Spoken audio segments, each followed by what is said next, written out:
Assalamualaikum warahmatullahi wabarakatuh. A'udzu billahi minasyaitonir rajim. Bismillahirrahmanirrahim. Innal hamdalillah nasta'inuhu wa nastaghfiruhu wa nu'minu bihi wa natawakkalu alayh.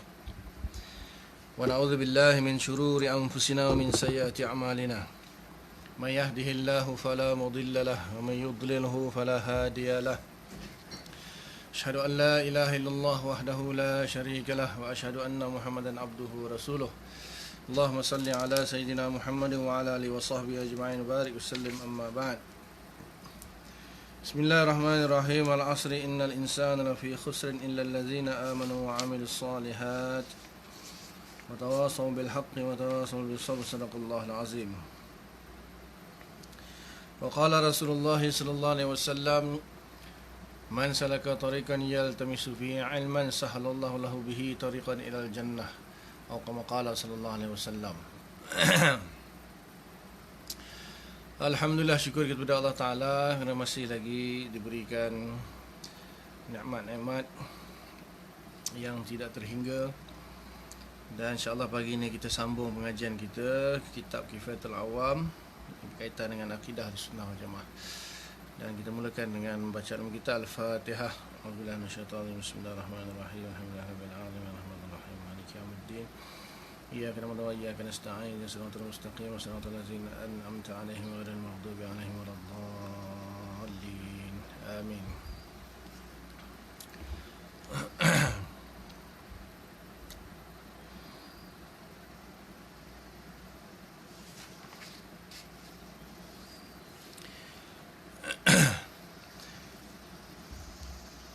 Semalam ada beberapa persoalan yang belum dijawab setelah diperhatikan pada komen-komen tu. Yang pertama tentang hukum syarak tu. Wajib kita mengenal Allah Subhanahu Wa Taala itu, kewajipan itu sabit dengan syarak. Seperti mana yang saya sebutkanlah. Jadi di situ dia kata wajib kita mengetahui akidah yang 50 itu, ataupun secara umumnya wajib mengenal Allah lah. Jadi di sini ada khilaf. Yang pertama pendapat Mu'tazilah, yang kedua pendapat Maturidiyah, dan yang ketiga pendapat Asy'ariyah lah. Jadi seperti mana yang saya pernah beritahu sebelum ni, dalam agama kita ni kita ada usul, ada furu'. Ada usul, ada furu'. Ada akidah, ada fiqh. Ada hukum-hukum yang berkaitan dengan akidah, hukum-hukum yang berkaitan dengan fiqh. Dan hukum-hukum yang berkaitan dengan akidah pun ada usul dia, ada furu' dia. Begitu juga hukum-hukum yang berkaitan dengan fiqh, syariat, ada juga dia punya usul, ada furu' dia. Jadi di dalam akidah, usul dia yang paling penting sekali, yang pertama sekali mengenal Allah. Ada usul-usul yang lain, tapi usul yang paling utama sekali, yang pertama sekali ialah mengenal Allah. Setelah mengenal Allah, barulah kita akan pergi kepada usul-usul yang lain. Pada rukun iman yang pertama, beriman kepada Allah. Jadi seperti mana yang saya beritahu, Asy'ariyah mengatakan bahawa wajib mengenal Allah dengan syarak. Di mana yang kita baca dalam matan itulah, yajibu an ya'rifa, kan, wajib dia mengenal Allah Subhanahu Wa Taala. Maka kewajipan itu yang saya beritahu semalam wajib dengan syarak. Cuma Mu'tazilah mengatakan bahawa kewajipan, sebuah kewajipan, sama ada hukum akidah ataupun hukum syarak, itu mengenal Allah atau mengenal hukum-hukum Allah itu sabit dengan akal semata-mata. Adapun syarak datang untuk menguatkan apa yang telah ditetapkan oleh akal. Itu agak panjang perbahasan dia, macam mana Asy'ariyah menilai sesuatu perkara itu, baik atau buruk. Sebab Mu'tazilah itu macam mana dia menilai satu perkara yang baik atau buruk itu.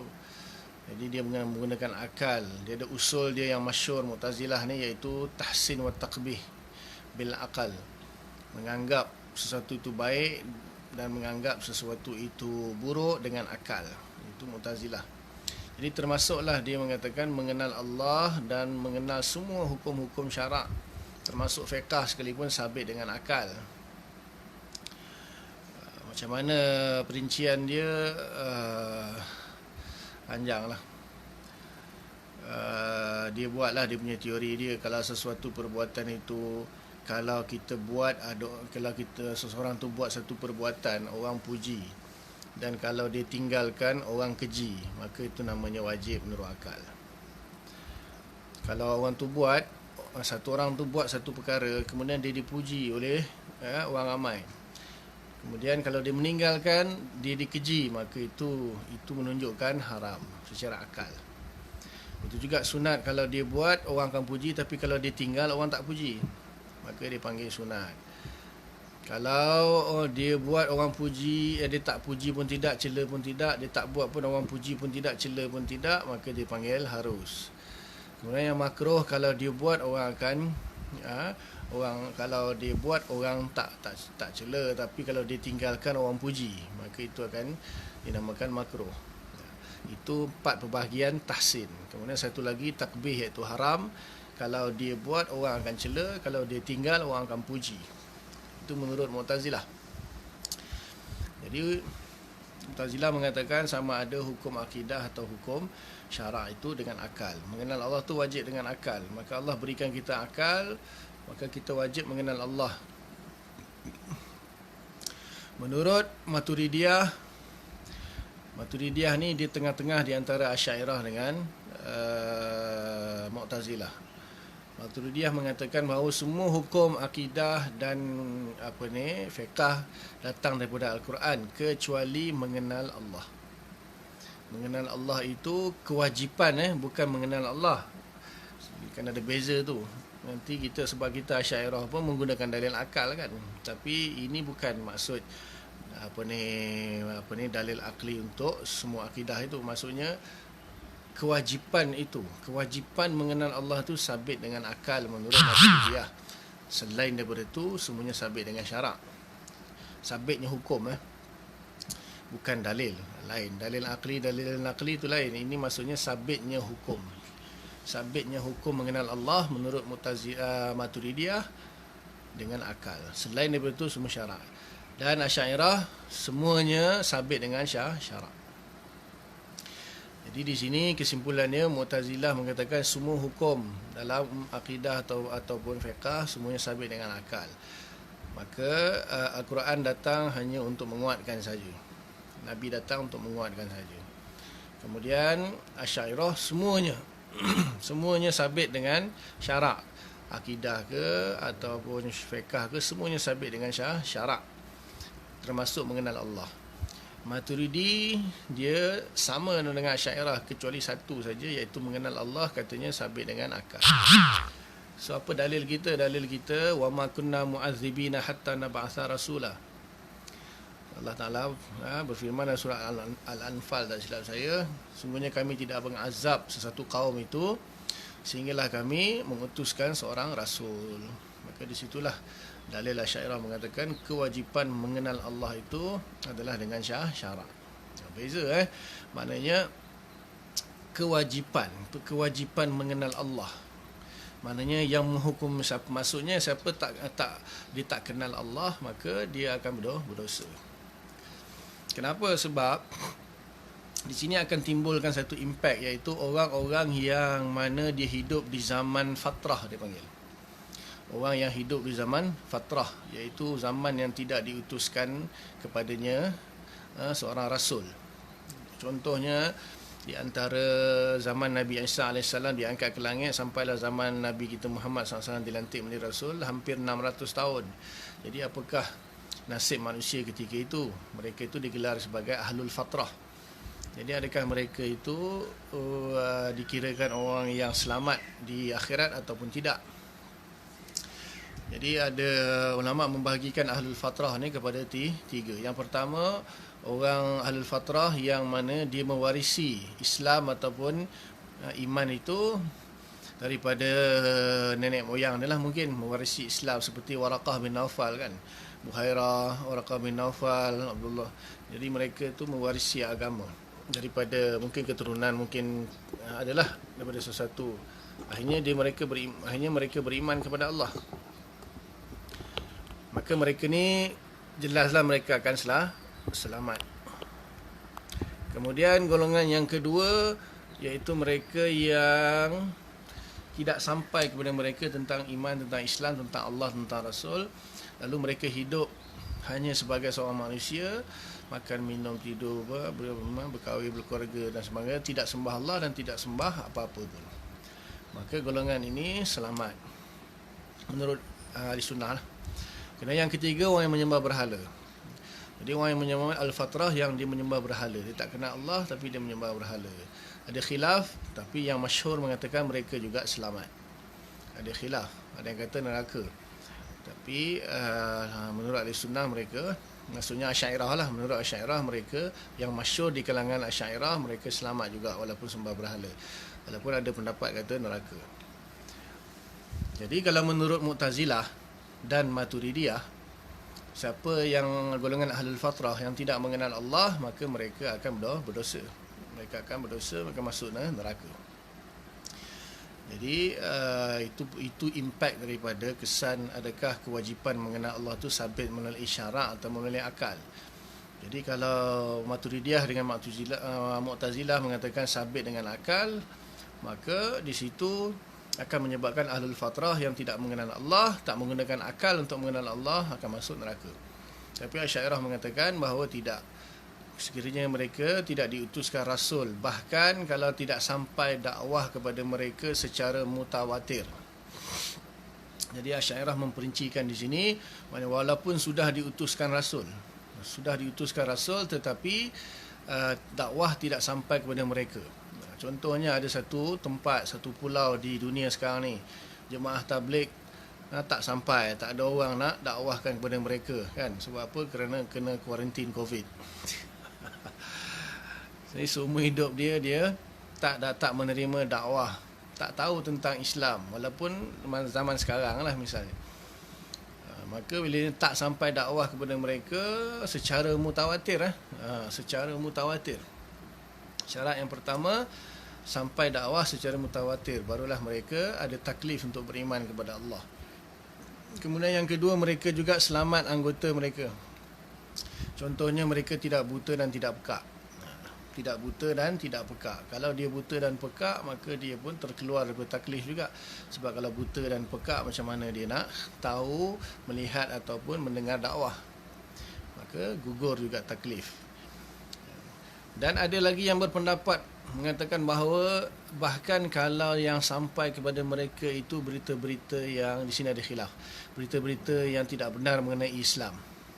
Contohnya zaman sekarang ni kecoh kan satu dunia. Musuh-musuh Islam mengatakan Islam itu teroris, Islam itu agama yang kejam, Islam itu agama yang suka berjihad, membunuh orang, Islam itu menganiaya perempuan, macam-macam lah mereka buat propaganda. Akhirnya orang tu apa yang sampai kepada dia tentang Islam adalah benda yang tak elok, maka itu pun selamat menurut sebahagian ulama. Jadi betapa Asy'ariyah tu punya betapa Asy'ariyah itu punyalah longgar dia punya hukum dia terhadap kewajipan beriman. Sampai tahap ada pendapat lah, saya sebut ada pendapat saja. Walaupun zaman sekarang ni, walaupun Nabi sudah diutuskan, Nabi Muhammad ni diutuskan untuk seluruh dunia sampai kiamat, bermaksud syariat dia berlaku dan dipertanggungjawabkan kepada ulama. Ulama lah yang wajib untuk mendakwahkan agama Islam kepada seluruh manusia. Hukum dia, ada yang tanya tu, wajib kita dakwah pada Islam, hukum dia fardu kifayah. Bersama dengan syarat-syarat dia lah. Jadi zaman sekarang pun kalau orang tu tak sampai kepadanya dakwah dengan jalan yang mutawatir, maka di situ dia tidak ditaklifkan untuk beriman, maka dia akan selamat, termasuk seperti ahli fatrah juga, dia akan selamat di akhirat. Tapi syurga yang mereka akan dapat itu syurga biasalah, syurga yang tak ada kaitan dengan tingkatan-tingkatan amal. Sebab orang yang beriman, dia beramal, bila dia beramal berarti dia ada tingkatan syurga dia. Orang yang ahli fatrah ni, mereka tak ada syurga amal, mereka hanya syurga biasa. Kemudian begitu juga ada furuk cabang daripada perbahasan, iaitu ibu bapa Nabi sallallahu alaihi wasallam.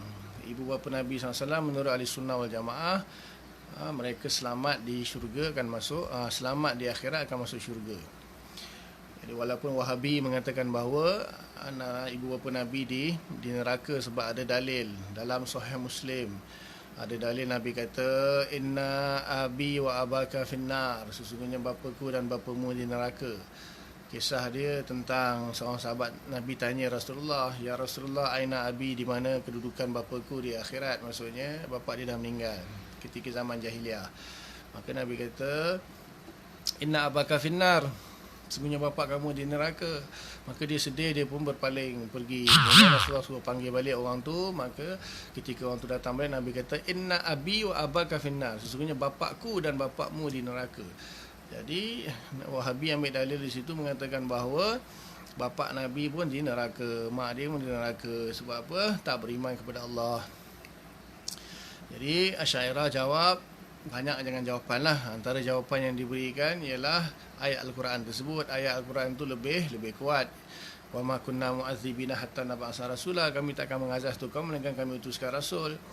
Jadi mak ayah Nabi kan tak sempat hidup ketika Nabi menjadi rasul, maka mereka termasuk golongan ahlul fatrah yang selamat.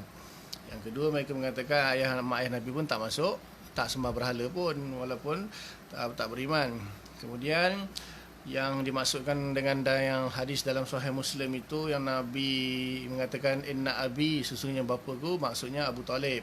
Sebab Abu Talib lah yang menjaga Nabi, pakcik dia. Sebenarnya orang Arab kalau dia sebut abi boleh bermaksud pakcik, boleh bermaksud bapak sendiri. Tapi kalau dia sebut walid, walid itu memang bapak kandung. Kalau abi itu boleh jadi pakcik pun boleh, siapa yang jaga dia dipanggil abi. Itu menurut bahasa orang Arab. Ini hujah ulama lah. Jadi yang Nabi maksudkan tu abi itu adalah Abu Talib. Dan Abu Talib jelaslah kan, Quran hadis katakan dia di neraka. Cuma adakah selama-lamanya atau tidak, itu wallahu alam, ada khilaf.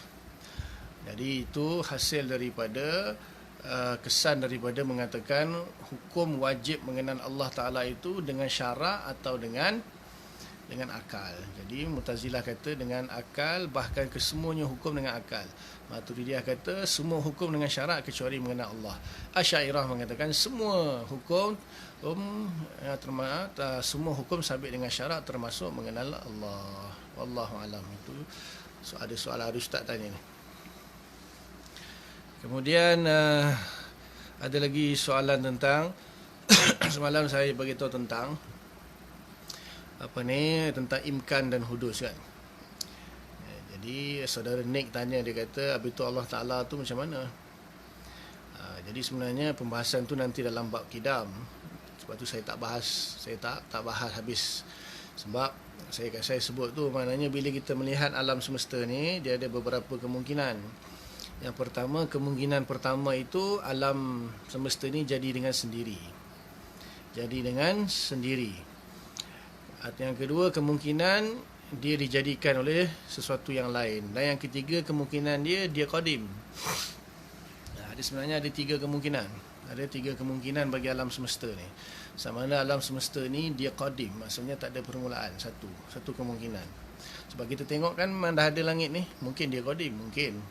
Yang kedua, mungkin dia jadi dengan sendiri. Dia tak ada, lepas tu jadi dengan sendiri. Kemungkinan kedua. Kemungkinan ketiga, dia dijadikan oleh yang lain lah. Ada sesuatu yang menjadikan dia.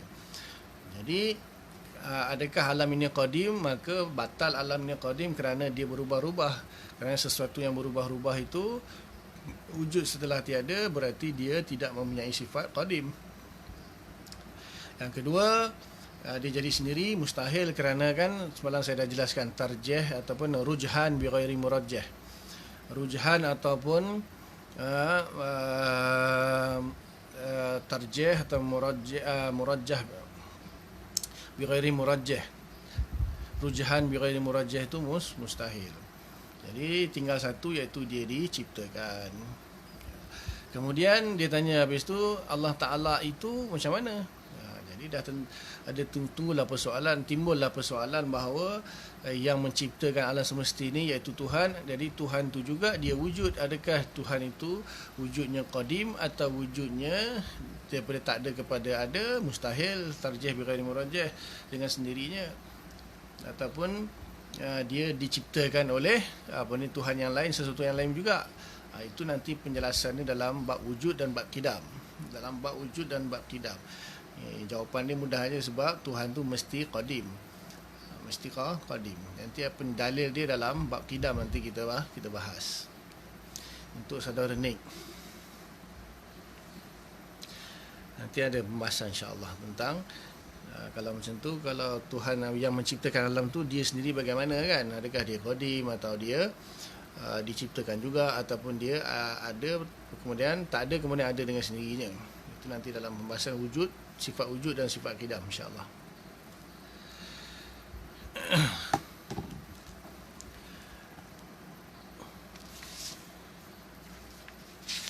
Sambung insya-Allah matan dia muqaddimah. Ada pembahasan muqaddimah kitab, muqaddimah ilmu. Kalau muqaddimah kita ilmu mabadi' asyara macam-macam lah. Itu tak perlu kan. Boleh baca dalam syarah tu, panjang dia bahas muqaddimah, asal perkataan muqaddimah. I'lam, ketahuilah anna fahmal aqaidil khamsin al-atiyah yatawaqqafu ala umurin thalatha. I'lam, ketahuilah anna fahmal aqaidil khamsin, sesungguhnya pemahaman tentang akidah yang 50 ini al-atiyah yang berikut. Pemahaman mengenai akidah yang 50 yang berikut yang akan datang ni, yatawaqqafu, berpijak ataupun terletak ala umurin thalatha, atas 3 perkara. Maksudnya untuk memahami akidah yang 50 ini, maksudnya memahaminya dengan dalil akli lah.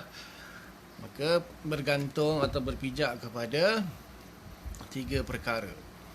Ataupun dalam kitab-kitab yang lain mengatakan bahawa bergantung kepada hukum akal lah, mengetahui hukum akal.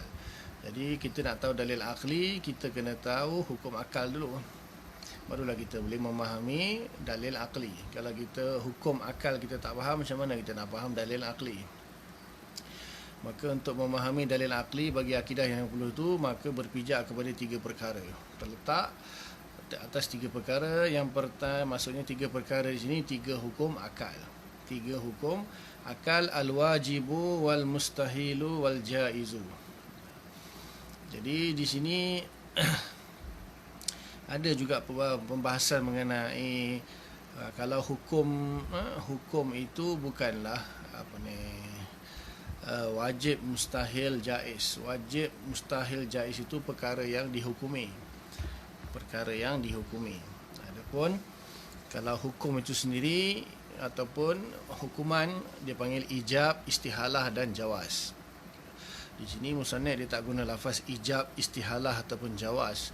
Dia guna isim fa'il, iaitu wajib, mustahil dan jaiz. Maka dia terus pergi kepada perkara yang dihukumi tersebut. Jadi itu ada beza tu sebenarnya bagi ustaz-ustaz lah dan ustazah. Jadi beza tu antara ijab dengan wajib, istihalah dengan mustahil, dan jaiz dengan jawaz. Jadi asalnya itu wujub, istihalah dengan jawaz itu dia punya hukum dia. Kemudian kalau wajib, mustahil, jaiz itu perkara yang dihukumi. Kemudian ijab pun lain lagi sebenarnya. Ijab, wujub, ada yang kata sama, ada yang kata ada beza. Sebab ijab itu pengewajipan. Allah mengijabkan. Di sini bukan Allah lah. Di sini oleh kerana akal, maka yang menghukumi adalah akal. Jadi di sini kalau ikutkan hukum wujub atau istihalah atau jawaz. ataupun ijab pun boleh, akal menghukumi. Sebab bila hukum akal, yang menghukumi adalah akal. Adapun wajib ialah perkara yang dihukumi dengan ijab, atau perkara yang dihukumi dengan wujud. Kalau mustahil, perkara yang dihukumi dengan istihalah. Kalau jaiz, perkara yang dihukumi dengan jawaz. Okay. Jadi bila kita kata di sini, kata musannaf kena mengetahui 3 perkara, maksudnya 3 perkara yang dihukumi, iaitu wajib, mustahil dan harus. Fal wajibu, adapun perkara yang wajib. Jadi bila dia pakai isim fa'il, maknanya perkara yang wajib. Di sini saya sebut perkara kerana dia lebih umum lah, sebab dia kata umur kan, ala umurin salasah, perkara.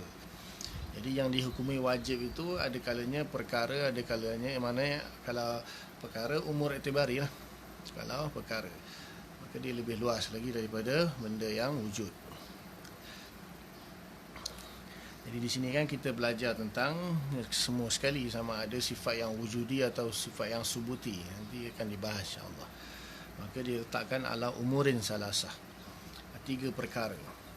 Yang pertama wajib, iaitu perkara yang dihukumi wujub.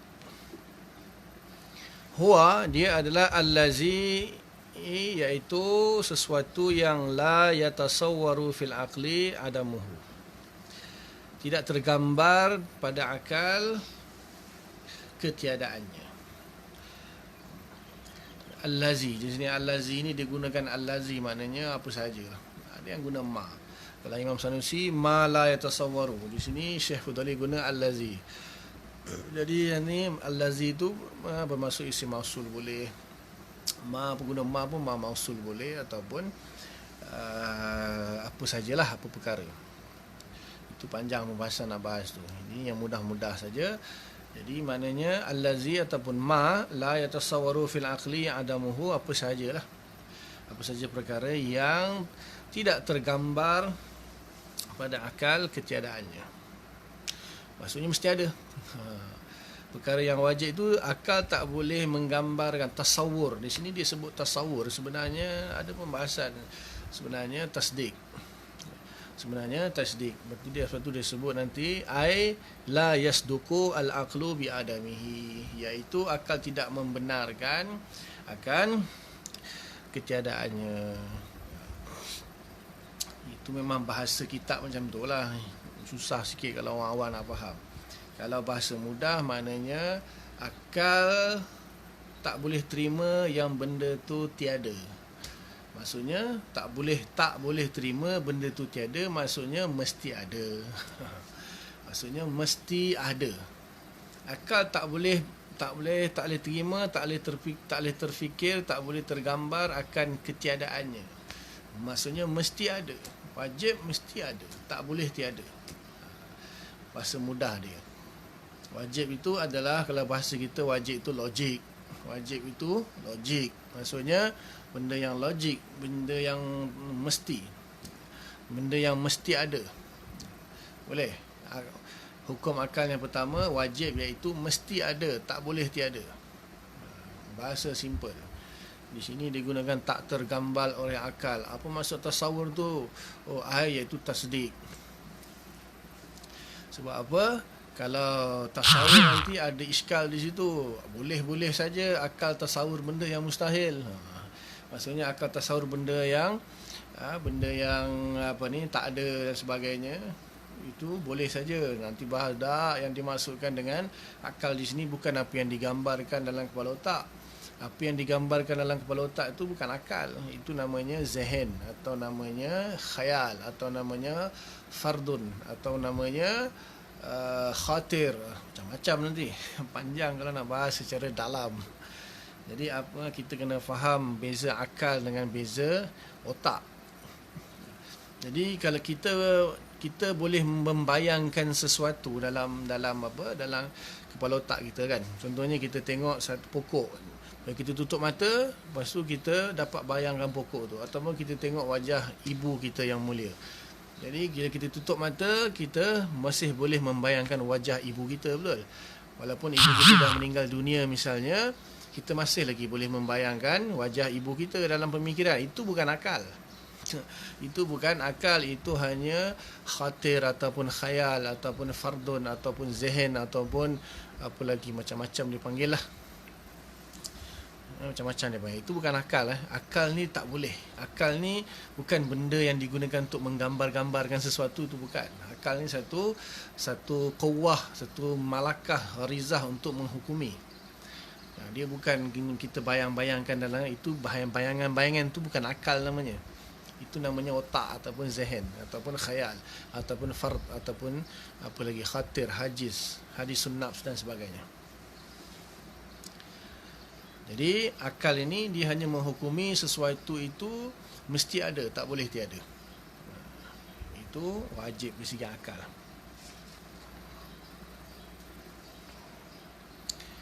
Dia ada dua disebut tasawur tasdik, itu pun dah masuk dengan mantiki itu kan, tasawur dengan tasdik. Jadi kenapa kalau Imam Sanusi dia guna tasawur terus? Jadi bukan Imam Sanusi tak pandai mantik, maksudnya memang Imam Sanusi ni pun masya-Allah kan ilmu mantik dia. Kemudian maksudnya apa ni, Imam Sanusi mengatakan tasawur maksudnya maknanya muqaddimah bagi menghukumi sesuatu itu pun tak boleh lah. Jadi kalau tasawur tak boleh, tasdik lagi lah tak boleh. Sebab itu dia menggunakan bahawa lafaz tasawur di sini. Jadi kalau ada orang kata dia boleh tasawur perkara mustahil, maksud itu bukan tasawur. Yang digambarkan dalam kepala otak itu, contohnya lah orang kata, orang bukan Islam, dia katakan ada tu Tuhan selain Allah, Tuhan berhala dia tu Tuhan. Itu bukan tasawur. Itu hanya dia panggil apa ni, khayal saja, fardun saja ataupun khatir, lintasan-lintasan dalam hati dia saja. Itu pun dipanggil amrun i'tibari ikhtira'i. Perkara yang ikhtira'i, yang dia hanya andaian-andaian sahaja, bukan tasawur pun. Sebab tasawur pun sebenarnya mustahil. Jadi waktu Imam Sanusi guna tasawur, maknanya sebenarnya kita kan lebih kepada tasdik. Sebab tu di sini dia kata la yasduqu aqlu bi adamihi. Hukum asalnya dengan tasdik. Tasawur tu kan wasilah kepada tasdik. Jadi Imam Sanusi menggunakan lafaz la yatasawwaru, tak gunakan la yasduqu. Sebab apa? Imam Sanusi mengatakan kalaulah tasawur pun dah tak boleh, maka tasdik lagi lah tak boleh. Pasal apa? Tasawur itu membawa kepada tasdik. Sebelum tasdik kena ada tasawur dulu. Jadi kalau tasawur pun dah tak boleh, macam mana nak tasdik? Menunjukkan bahawa akal tak boleh, tasawur pun tak boleh dah. Faham beza tasawur akal dengan gambaran-gambaran dalam kepala otak yang kita bayang-bayangkan tu, itu bukan akal. Itu hanya khayalan, dipanggil otak ataupun zihni atau dimag.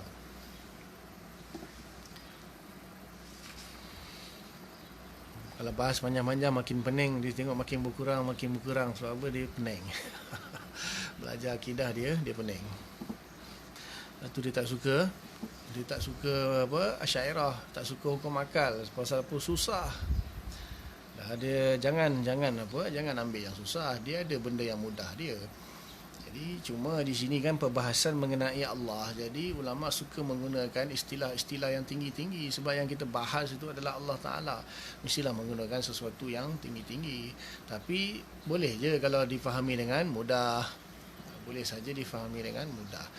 Jadi maksudnya perkataan wajib itu kan sama dengan syarak kan. Solat wajib, di sini pun ada hukum akal kata wajib. Lafaz saja sama, makna tak sama. Akal di sini maksudnya mesti ada. Mudah aja. Kalau wajib akal maksudnya mesti ada, tak boleh tiada. Mesti ada, tak boleh tiada. Itu wajib akal. Mudahnya. Maksudnya akal kita tak boleh terima kalau tak ada. Mesti ada. Okey, kemudian dia bagi contoh di sini. Dia bagi contoh. Katahayyuzi lil jirmi, seperti tahayyus ataupun mengambil ruang bagi jirim. Iaitu akhzuhu qadran minal faraq, iaitu pengambilannya suatu kadar daripada ruang. Wal jirmu, dan juga jirim, kasyajari wal hajar, dan juga jirim seperti pokok Wal jirmu adapun jirim kasyajari wal hajar. Contohnya seperti pokok dan batu. Dia kata di sini kan, katahayyuzi lil jirmi, seperti mengambil ruangnya bagi sebuah jirim. Iaitu akhzuhu qadran minal fara, iaitu mengambilnya jirim satu kadar daripada ruang. Wal jirmu adapun jirim itu kasyajari wal hajar, seperti pokok dan batu. Di sini dia tak definisikan jirim. Di sini dia hanya memberi contoh jirim saja. Itu dalam bab ta'rif kan ada tu. Dalam bab ta'rif banyak. Dalam ilmu mantik, bab ta'rif ataupun mu'arraf ataupun qaulus syarih. Dia ada dia panggil had dengan rasam. Ada hadut tam, hadus nakis ataupun rasam tam, rasam nakis. Di sini juga mu'arraf selain daripada had dan rasam, iaitu memberi contoh. Cara-cara mentarifkan dengan memberi contoh. Di sini dia tak mentarifkan jirim, nanti saya takrifkan jirim tu apa dia. Di sini dia bagi contoh jirim itu seperti pokok dan batu. Contohlah. Jadi saya baca dulu dia punya ibarat dia sampai habis, nanti saya terangkan. Inna syajarata, sesungguhnya fa iza qala laka syakhsun, jika seseorang berkata kepada kamu, inna syajarata, sesungguhnya sebuah pokok itu lam ta'khus mahallan minal ardi masalan, sebuah pokok itu tidak mengambil suatu tempat atau ruang di bumi ini, contohnya. La yastuku aqluka bidzalik, maka akal kamu tidak akan membenarkan kenyataan dia. Kalau ada orang kata ada sebuah pokok di dunia ni yang tak mengambil ruang di bumi ini, maka akal kita tak akan membenarkannya. Sebab mustahil pokok tak mengambil ruang, kan? Sebab pokok tu jirim mesti mengambil ruang. Lianna akhzaha mahallan wajibun, kerana mengambilnya ruang bagi pokok itu di bumi ini adalah wajib, mesti. Akal tak boleh terima yang pokok tak mengambil ruang. La yastuku aqluka biadamihi, akal tak boleh membenarkan akan ketidak mengambilnya ruang bagi pokok tu di bumi. Okey. Satu dia bagi hukum akal yang pertama, iaitu dipanggil wujub, ataupun benda yang dihukumi itu dia panggil wajib. Contoh dia bagi tahayyuz. Tahayyuz ni istilah mengambil ruang. Kemudian dia kata lil jirmi, bagi satu jirim. Kemudian dia kata qadran minal faraq, satu kadar daripada ruang. Kemudian dia bagi tahu jirim itu seperti pokok dan batu. Okay. Jadi dia bagi contohlah, kalau ada orang kata pokok tak ambil ruang, maka kita tak akan percaya, akal tak akan boleh terima kalau pokok tak ambil ruang, contoh. Okay, di sini saya nak terangkan yang mula-mula apa itu jirim dulu. Apa itu jirim, apa itu tahayyuz. Jadi ahli sunnah wal jamaah, asy'ariyah lah ataupun umumnya mutakallimin, oleh kerana perbahasan mengenai Allah Subhanahu Wa Taala ini ada kaitan dengan makhluk. Sebab apa? Makhluk ini semua adalah dalil bagi kewujudan Allah. Maka para ulama mutakallimin mengkaji makhluk-makhluk ini. Sebab kalau nak mengkaji Allah Ta'ala, tak boleh. Allah Ta'ala itu hanya dengan apa yang disampaikan oleh wahyu saja. Jadi ada dipanggil muqaddimah kalamiyah ataupun ara'ut tabi'iyat dipanggil. Ara'ut tabi'iyat ataupun teori-teori atau pandangan-pandangan fizik. Ada juga ara'u ma wara'at tabi'iyat, pandangan-pandangan metafizik. Dia ada fizik, dia ada metafizik. Fizik ni maksudnya yang apa yang ada pada alam yang kita nampak lah. Satu lagi metafizik, iaitu alam ghaib. Metafizik, alam ghaib seperti malaikat, roh, syaitan, jin dan sebagainya. Jadi dia ada ara'ut tabi'iyat. Jadi yang alam syahadah lah, alam syahadah. Alam yang kita dapat lihat ini, maka ada dipanggil ara'ut tabi'iyat, pandangan-pandangan tabi'iyat ataupun fizik lah, ilmu fizik. Sebab apa? Itu adalah makhluk ataupun dipanggil syai' atau ma siwallah lah. Sebab nanti ada kaitan kan bila Allah kata laisa kamislihi syai', Ya, tidak ada sesuatu pun yang menyerupai Allah. Jadi syai' itu apa dia? Di sini akan ada pembahasan Allah itu syai' atau bukan, itu kemudian. Cuma kita di sini yang dimaksudkan dengan ayat itu, syai' itu yang ma siwallah. Syai' itu ma siwallah, apa-apa yang selain Allah. Jadi apa yang selain Allah ni alam ni lah. Jadi alam ini terbahagi kepada dua. Alam ini terbahagi kepada dua menurut menurut mutakallimin lah. Alam ini terbagi kepada dua, iaitu satu dipanggil jauhar, satu dipanggil arad. Semua alam ini hanya ada dua jenis saja. Kembali kepada dua jinsul a'la dia lah, yang paling tinggi sekali dipanggil satu dipanggil jauhar, yang kedua dipanggil arad. Kemudian jauhar ni dia satu benda yang mala yatajazza, sesuatu yang tidak boleh terpecah lagi, terbahagi lagi. Maksudnya partikel paling kecil sekali lah. Jauhar atau dia panggil jauharul fard, partikel yang paling kecil sekali dan tidak boleh terpecah lagi. Kalau menurut sebahagian falsafah, dia kata dia ada juzuk-juzuk yang boleh terpecah sehingga mala nihayah. Mala nihayatalahu, maksudnya dia pecah lagi. Kalau siapa biasa tengok Ant-Man kan, siapa biasa tengok Ant-Man, dia tahulah ni. Cuba ada sebahagian ahli falsafah cuba nak mengatakan bahawa sesuatu itu boleh dipecah lagi.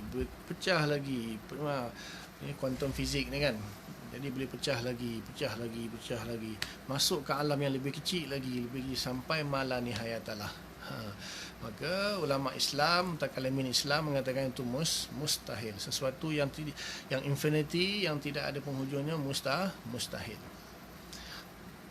Nanti ada pembahasan panjang tu sebenarnya. Tapi kita kata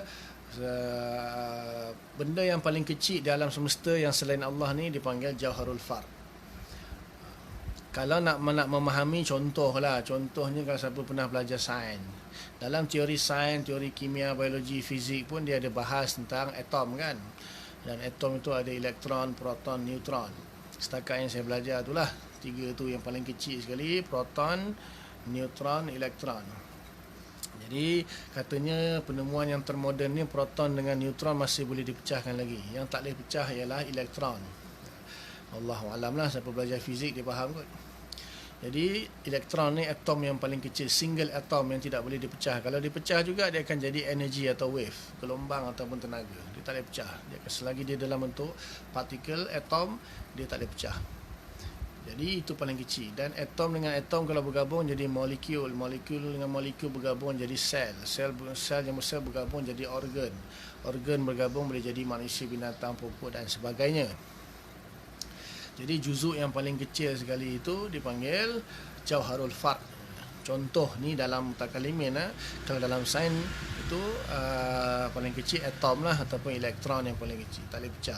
Tapi adakah yang dimaksudkan jauharul fard itu elektron? Itu ada khilaf. Ulama kita bukanlah yang dimaksudkan oleh ulama mutakallimin itu jauharul fard itu adalah atom ataupun elektron, tapi sebagai kias bolehlah, sebagai kias. Maksudnya dia orang pun ada teori dia orang sendiri, mutakallimin pun ada teori dia. Sebenarnya jauharul fard tu kita pun tak tahu apa dia sebenarnya. Ulama pun tak tahu apa dia jauharul fard. Tapi teori tentang jauharul fard itu ialah untuk menghentikan pendapat falsafah yang mengatakan bahawa sesuatu itu boleh dipecahkan sampailah infinity. Maksudnya infinity yang maksudnya yang tidak ada penghujungnya, mala nihayatalah. Istilah dia mala nihayatalah, sesuatu yang tidak ada penghujungnya. Ini falsafah. Kita ahli sunnah wal jamaah, mutakallimin Islam mengatakan bahawa setiap sesuatu itu ada batas dia. Ada batas dan batas dia tertentu, terhenti kepada sesuatu tahap. Tidak ada istilah mala nihayatalah tu, tidak ada. Sama ada sebelum atau selepas. Adapun nanti kita hidup di syurga nanti kan, tak sampai bila-bila, itu ada pembahasan itu. Mala nihayatalah fil istiqbal, itu nanti ada hukum dia nanti. Itu dia dibaqakan, bukan baqa' secara zati. Itu nanti dalam bab baqa' kita bahas. Sebab itulah di sini ilmu kalam tu penting. Ilmu kalam ni nak menolak pendapat falsafah. Kalau kata kami tak terlibat dengan falsafah, tapi kan tengok Ant-Man kan, bila tengok Ant-Man tu silap-silap ada yang boleh terpengaruh tu. Jadi sebenarnya falsafah cuba mencucuk dia punya doktrin dia dalam filem-filem. Jadi contohnya Ant-Man tu nak menunjukkan bahawa ada juzuk yang la yatajazza, maksudnya juzuk yang yatajazza ila ma la nihayatalah. Juz'un yatajazza ila ma la nihayatalah, maksudnya juzuk yang akan boleh pecah sampai infinity, tak ada penghujung. Itu falsafah. Maka dalil pembatalan ma la nihayatalah itu dalam Imam Sanusi dalam Kubra bahas panjang, ada 4 dalil dia bagi untuk membatalkan dalil ma la nihayatalah. Imam Ghazali kata mudah je pakai dalil tatbiq. Kalau Imam Sanusi dia bagi 4 dalil dalam Syarah Kubra dia. Ustaz-ustaz boleh baca, kalau pandai boleh faham lah. Jadi Mutakallimin mengatakan bahawa juzuk yang paling kecil selain ma siwallah, maksudnya alam atau ma siwallah ini dipanggil jauhar, dan jauhar yang paling kecil sekali dipanggil jauharul far. Jauharul far itu yang paling kecil sekali, yang tak boleh mala yatajazza dan walahu nihayah, dia tidak boleh pecah dan ada batas dia. Itu paling kecil. Kemudian kalau jauhar bercantum, kalau 2 jauhar bercantum, dia akan dipanggil jisim. Pasal apa? Dia sudah pun muallaf, dia sudah tersusun, sudah murakkab. Maka murakkab bainal jauharain ataupun muallaf bainal jauharain dipanggil jisim. Jadi Asy'ariyah mengatakan bahawa kalaulah jauharul far itu dia bercantum, maka dipanggil jisim. Adapun menurut falsafah dalam sebahagian Mu'tazilah mengatakan belum jadi jisim lagi. Kalau 2 jauhar bercantum dipanggil khat. Kalau 3 jauhar bercantum dipanggil satah. Tetapi Asy'ariyah mengatakan kalau 2 jauhar bercantum sudah dipanggil sudah dipanggil jisim. Tapi menurut sebagai ahli falsafah dan sebagian Mu'tazilah mengatakan kalau 2 jauhar bercantum belum lagi dikatakan jisim, dipanggil khat. Kalau 3 jauharul fard bercantum dipanggil satah. 4 dan seterusnya baru dipanggil jisim. Ada yang kata 8, ada yang kata 6, ada yang kata 12, ada yang kata 16, ada yang kata macam-macam pendapat lah. Tapi yang pentingnya, kalau dia single dia panggil jauharul fard, dan kalaulah dia bercantum dia panggil jisim. Cuma khilafnya pada berapa cantuman jauhar itu yang menjadikan jisim. Khilaf dia kat situ, tapi semua sepakat bahawa jauharul fard itu yang ma la yatajazza. Walaupun sebahagian falsafah kata ada benda yang yatajazza ila ma la nihayatalah, itu tak pakailah. Kita tolak pendapat tersebut, mustahil. Cuma cantuman yang daripada jauharul fard tu yang membentuk jisim itu berapa? Asy'ariyah kata 2 sudah cukup membentuk jisim. Ada yang kata tak, Mu'tazilah falsafah kata tak, kalau 2 baru jadi khat ataupun noktah. Khat itu noktah, garisan, gabungan 2 noktah. Kemudian ada yang mana satah tu permukaan baru masih 1 dimensi, masih 2 dimensi, belum lagi jadi 3 dimensi. Sebab apa? Kalau menurut falsafah ataupun Mu'tazilah, yang dikatakan jisim itu ada bu'dun salas, ada 3 dimensi, maksudnya panjang kali lebar kali dalam, x, y, z baru panggil jisim kan, iaitu baru dipanggil jisim. Asy'ariyah kata apa yang ada malahul imtidad sudah dipanggil jisim. Mana muallaf bainal jauharain sudah pun ada imtidad, maka di situ dipanggil jisim. Benar kan? Itulah dia, bukan senang nak belajar Asy'ariyah. Tapi yang ini ilmu kalam dia panggil. Tak faham pun tak apa, tak penting. Ini nak jelaskan saja. Okey, jadi maknanya contohlah manusia ni menurut ahli sains terdiri daripada, ada yang kata 1.3 trillion beta cell, ada yang kata 300 trillion beta cell, ada yang kata 1.3 trillion beta cell, ada yang kata 300 trillion cell. Wallahu alam. Macam mana dikira saya pun tak tahu.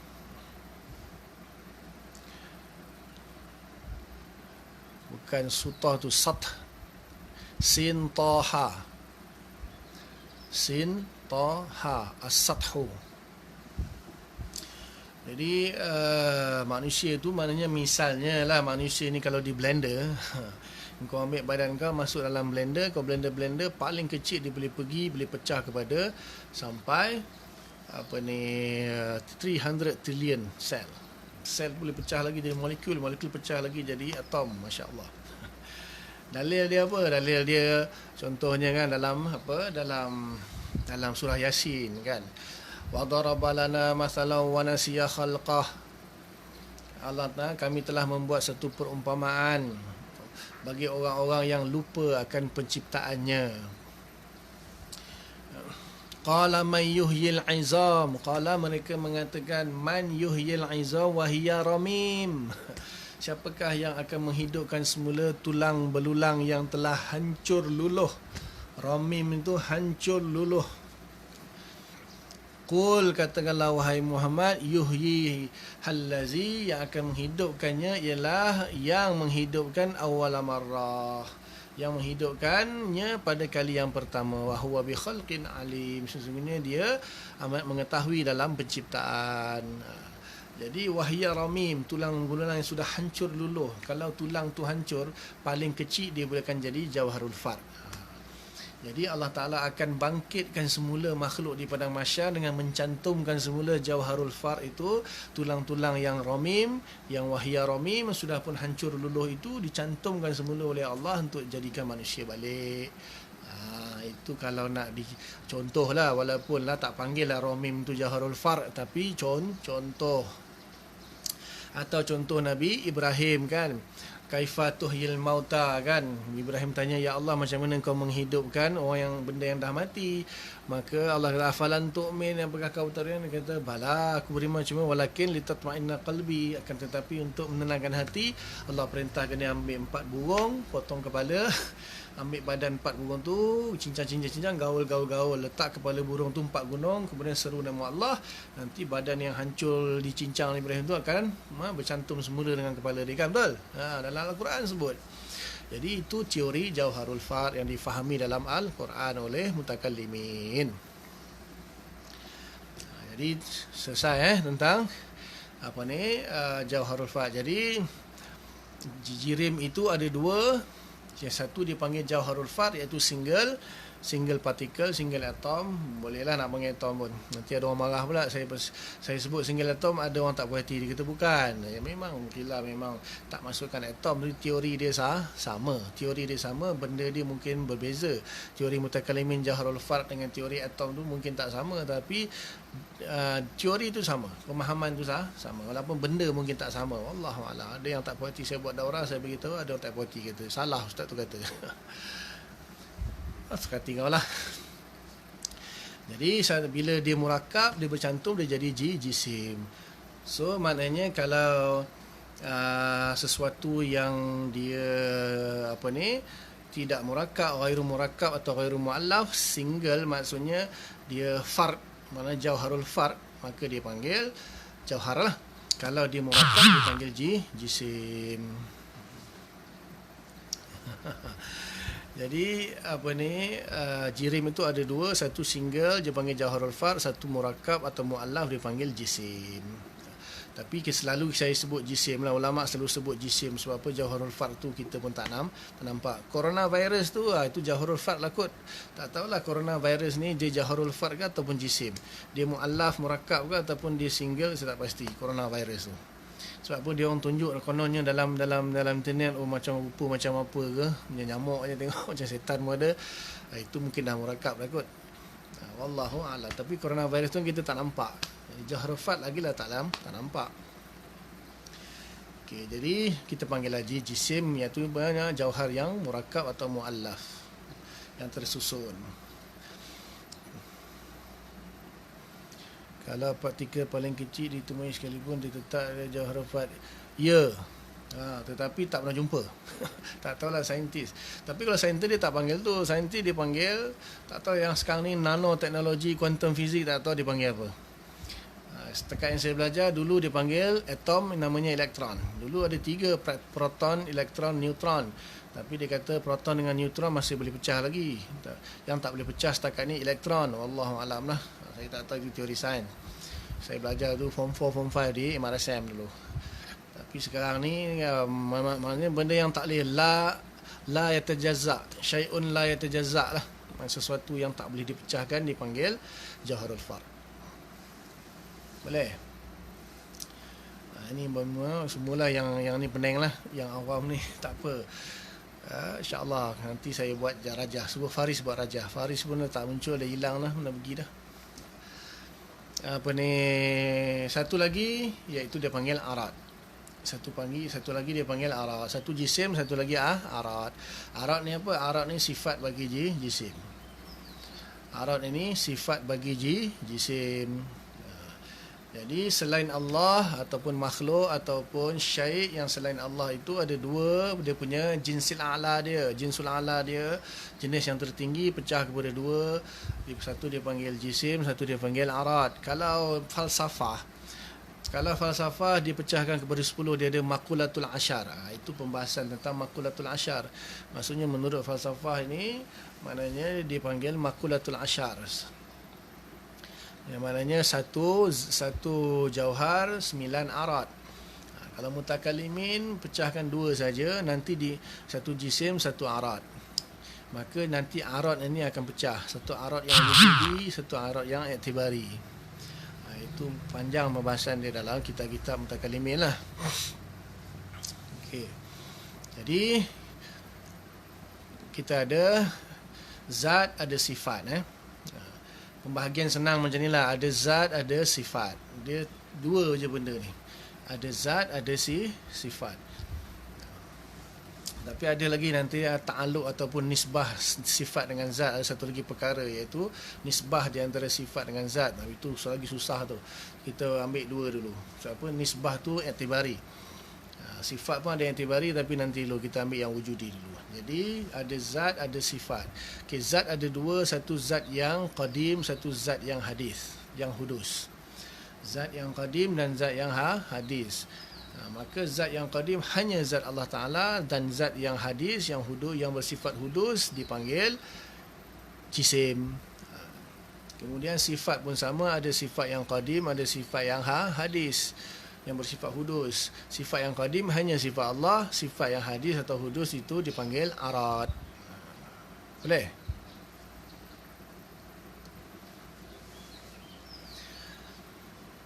Zat yang qadim Allah, zat yang hadis jisim. Sifat yang qadim sifat Allah, sifat yang hadis dipanggil arad, sifat jisim, itu arad.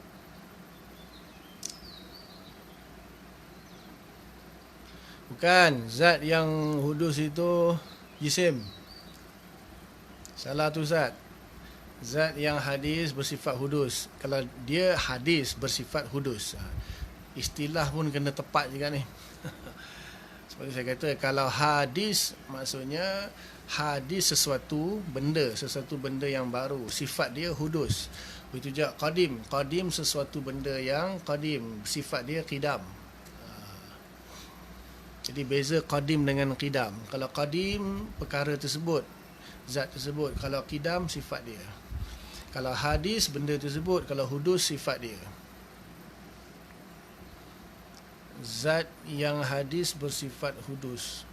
Bukan. Saya ulang balik. Ada zat, ada sifat. Zat ada zat yang qadim, bersifat qidam. Panggil qadim sudahlah, sifat dia tu qidam, zat dia tu qadim. Begitu juga ada zat yang hadis, sifat dia hudus. Hudus tu sifat, hadis tu benda. Kena ingat. Nanti saya buat jadual lah. Jadi zat yang qadim, zat Allah, zat yang hadis itu jisim. Sifat yang qadim, sifat Allah, sifat yang hadis itu arad.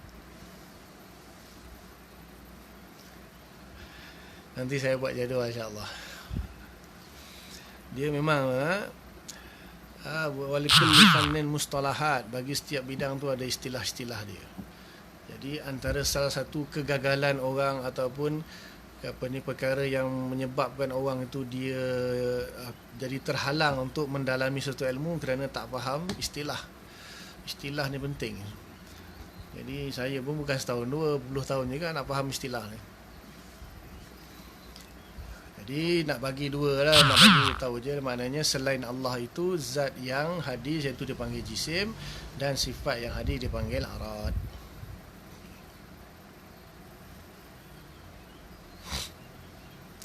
Okey, jadi tadi dia bagi contoh kan, at-tahayyus lil jirmi. Contohnya seperti tahayyus bagi jirim. Jadi tahayyus itu arad. Tahayyus itu arad, salah satu daripada arad lah. Dan di sini arad yang wajib. Ataupun dipanggil sifat nafsiyah, arad nafsiyah. Sifat nafsiyah ataupun arad nafsiyah bagi jirim iaitu tahayyus. Jadi Allah Ta'ala kan ada sifat nafsiyah namanya wujud. Jirim ada sifat nafsiyah namanya wujud juga tetapi tahayyus. Sifat dia wujud dan juga tahayyus.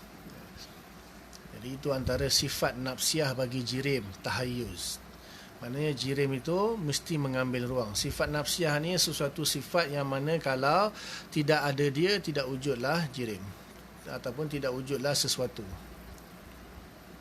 Sifat nafsiyah itu sifat yang mana dengan dia wujudlah sesuatu itu. Tanpa dia tidak wujud sesuatu itu. Itu definisi sifat nafsiyah. Jadi tahayyus itu salah satu sifat nafsiyah bagi jirim. Mengambil ruang itu salah satu sifat nafsiyah bagi jirim. Kalau dia tak mengambil ruang, dia bukan jirim. Kalau dia jirim, dia mesti mengambil ruang. Dia mesti talazum bayyin, talazum qat'i, luzum yang qat'i antara jirim dan mengambil ruang. Sebab tu Asy'ariyah mengatakan bahawa yang wujud itu ada beberapa pecahan. Yang pertama, wujud yang mutahayyiz. Wujud yang mutahayyiz iaitu jirim ataupun jisim. Yang kedua, halun fil mutahayyiz. Wujud yang halun fil mutahayyiz. Wujud yang menempati pada mutahayyiz iaitu dipanggil arad. Kemudian yang ketiga, wujud yang ghairu mutahayyiz. Wujud yang tidak mengambil ruang iaitu Allah sahaja. Adapun sifat Allah kita tidak kata halun fil ghairu mutahayyiz, kerana sifat Allah itu dia bersifat zati juga. Menurut Imam Fakhruddin Ar-Razi, sifat Allah bersifat imkan, maka ditentang oleh Safruddin Trimsani dan sebagainya lah. Itu kerana terpengaruh dalam sebab falsafah bahagi dua, qadim dengan hadis tu bahagi dua. Qadim zati, qadim zamani, begitu juga hadis yang zati dengan hadis zamani. Itu falsafah. Itu lagi pening nanti, sabar tu. Jadi di sini apabila mutakallimin mengkaji bahawa didapati alam ini dia ada dua saja, kategori dia yang paling tinggi, jinsil a'la dia dipanggil, satu dipanggil jirim, satu dia panggil arad. Jirim tu benda, arad tu sifat bagi benda. Dan ada arad yang wajib, ada arad yang harus lah. Jadi arad yang wajib tu seperti sifat yang nafsiyah bagi jirim. Jadi jirim mesti mengambil ruang. Akal tidak boleh terima kalau jirim tak mengambil ruang. Sebab apa? Kalau tak mengambil ruang bukan jirim. Kalau jirim mesti mengambil ruang. Itu contoh.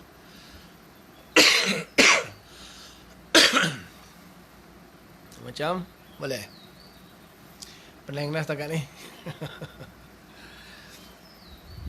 Mudah je. Kesimpulan dia, saya bagi kesimpulan. Kesimpulan dia ada 3 perkara yang dihukumi oleh akal. Perkara yang wajib, perkara yang mustahil, perkara yang harus. Okey. Contoh perkara yang harus. Akal menghukumi benda dengan 3 perkara. Satu dipanggil wajib, satu dipanggil mustahil, satu dipanggil harus. Okey. Apa itu yang wajib? Wajib maksudnya mesti ada, tak boleh tiada. Contoh dia apa? Mengambil ruang oleh sesuatu benda. Tahayyus lil jirmi itu maksudnya sesuatu benda itu mesti mengambil ruang. Mustahil suatu benda itu tak mengambil ruang. Contohnya kalau ada botol kan, kita isi air. Bila botol tu mesti penuh, lepas tu tumpah. Tak boleh isi lagi dah. Kalau kita isi lagi, dia akan tumpah. Jadi sesuatu benda itu mesti mengambil ruang. Mustahil satu benda tu tak mengambil ruang. Maka kita kata akal menghukumi sesuatu benda tu jirim lah. Sesuatu benda itu wajib mengambil ruang. Mengambil ruang tu tahayyus. Yang saya jelaskan dalam panjang-panjang tu, itu tambahan saja. Nanti pening.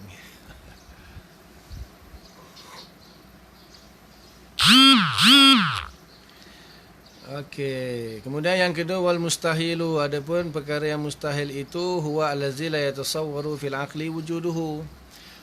Mustahil itu sesuatu yang tidak tergambar pada akal oleh kewujudannya. Maksudnya mustahil itu maksudnya akal yang tak boleh ada, mesti tiada, tak boleh ada. Mustahil tu tak boleh ada, mesti tiada. Terbalik ataupun lawan bagi wajib. Mustahil itu lawan bagi wajib. Kalau wajib mesti ada, tak boleh tiada. Kalau mustahil mesti tiada, tak boleh ada. Faham? Mustahil. Fa iza qila qailun, jika seseorang berkata, innal jirmu fulani khalin anil harakati was sukun ma'an. Contoh dia bagi. Sesungguhnya jirim seseorang itu sepi, kosong daripada pergerakan dan diam ma'an, maksudnya serentak. La yasduqu aqluka lizalik, maka bizalik, maka akal kamu tidak akan membenarkan perkara tersebut. Li'anna khuluwahu anil harakati was sukun mustahilun, kerana sepinya jirim daripada pergerakan dan diam itu mustahil. La yasduqu aqlu biwuqu'i wujudihi, akal tidak dapat membenarkan akan kewujudan perkara tersebut atau terjadinya perkara tersebut. Okey, maknanya contoh dia bagi sini benda yang mustahil, iaitu dia kata jirim fulani, maksudnya contohlah kita bagi Zaid. Zaid itu bergerak tidak, diam pun tidak. Bahkan seluruh jirim itu, dia mesti kalau dia tak bergerak, dia diam. Diam tu lawan bergerak, bukan yang diam tak bercakap. Ini maksudnya diam, maksudnya tak bergerak. Maksud diam di sini ataupun sukun di sini tak bergerak. Dia mesti bergerak ataupun diam, tapi tak boleh serentak lah. Jadi setiap jirim, setiap makhluk ini yang berbentuk jirim ini, sama ada dia bergerak ataupun dia diam, tak bergerak. Dan mustahil dia tidak diam dan tidak bergerak, dan mustahil juga kalau dia diam dan bergerak dalam satu masa yang sama. Di sini contoh yang dia bagi satu jirim fulani, maksudnya contohnya Zaid lah. Maksudnya Zaid itu dia bergerak pun tidak, diam pun tidak. Habis tu dia buat apa? Sebab dia mesti salah satu. Kalau dia tak bergerak, dia diam. Kalau dia diam, dia tak bergerak. Kalau dia bergerak, dia tak diam. Kalau dia diam, dia tak bergerak. Mesti salah satu. Tak boleh dia bergerak pun tidak, diam pun tidak. Tak boleh. Mustahil.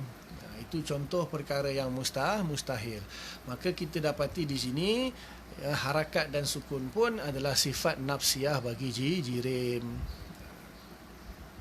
Harakat dan sukun sifat nafsiyah bagi jirim. Walaupun nanti ada pendapat Imam Ghazali yang mengikut pendapat falsafah mengatakan ada dua jenis jirim. Ada jirim yang dipanggil jirim yang mujarrad anil maddah. Jirim yang mujarrad anil maddah, maka dia tidak bertempat, tidak mengambil ruang, dan dia tidak bergerak, tidak sukun. Itu pembahasan panjang lah. Pendapat yang rajih mengatakan tidak wujudnya jirim yang mujarrad itu. Itu perkara yang mustahil. Mudah saja, iaitu tak mungkin si Zaid tak bergerak ataupun tidak diam, mesti salah satu. Mustahil kedua-duanya terangkat. Kemudian